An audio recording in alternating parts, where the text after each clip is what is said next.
have new developments in the trial of Sean Diddy Combs. In fact, this just in moments ago, a judge denied the defense's move for a mistrial.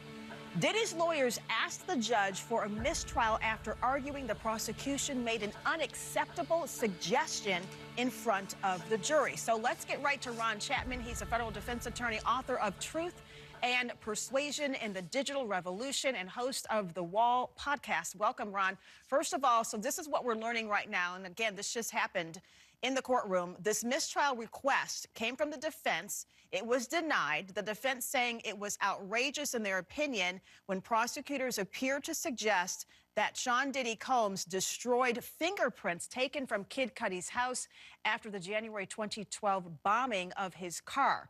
So what's going on here? Let me break this down for your audience because it is so important when we look at the overall case. So first of all, when somebody is investigated as potentially being a suspect in a crime, fingerprints are taken. Likely these were taken voluntarily by Combs. The fingerprint cards reside in the police department, but when the person is not charged, that person can request that the fingerprint cards are destroyed or taken down. The government elicited testimony on the witness stand today that suggested that Combs somehow had those cards destroyed, despite the fact that that is a completely reasonable and lawful thing to request.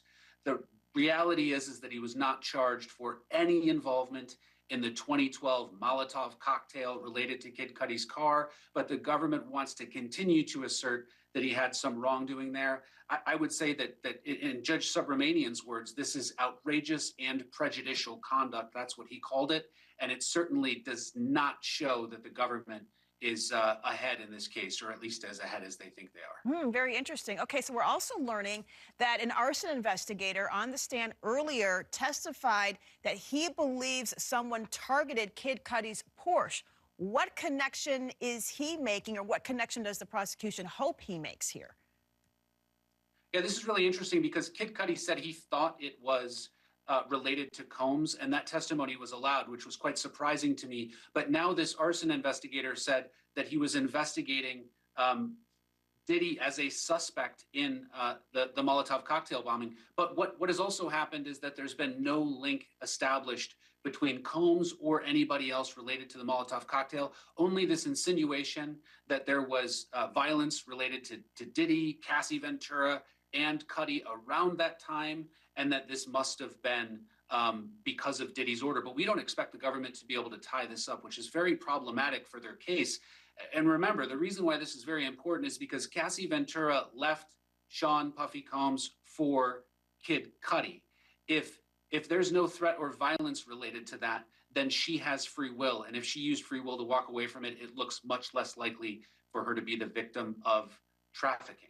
Wow, so many details coming out. Now, we are just getting word from inside the courtroom that the arson investigator has wrapped. He's done. One of Cassie Ventura's friends is actually taking the stand now. There's also victim 4, Combs' former assistant, Mia. She is set to testify as well today. What do you think she's going to share, and how could her testimony connect allegations and specifically racketeering to Combs? Yeah, this is going to be very difficult because we had Cassie Ventura testify. We're going to have Mia testify on the witness stand. And what the government is going to try to do is make Mia's statements and allegations look very similar to Cassie Ventura so that the jury will be able to piece these together and they will provide support. What the defense will do is they will pick away at Mia's story or try to make it look much different than Cassie Ventura's to show that even if they have issues with how they were treated, this wasn't some sort of racketeering scheme or conspiracy. I think when she gets on the stand, she's going to provide very similar information to Cassie Ventura. She probably has a knowledge of what Cassie Ventura has said and is probably very interested in corroborating the story in a very similar fashion to what Cassie Ventura did. I think, though, the way the witnesses have shaked out for the prosecution, there's going to be a lot of holes. I have to go back to the text message that we saw by Clark to Cassie Ventura, or the response that Cassie Ventura made. Who else am I going to date? Jay-Z is taken. That's something that was read in court during Clark's testimony and really cuts big holes in the prosecution's case here. All right, we will continue to follow every twist, every turn, and every detail. Ron Chapman, thank you for joining us. Joe?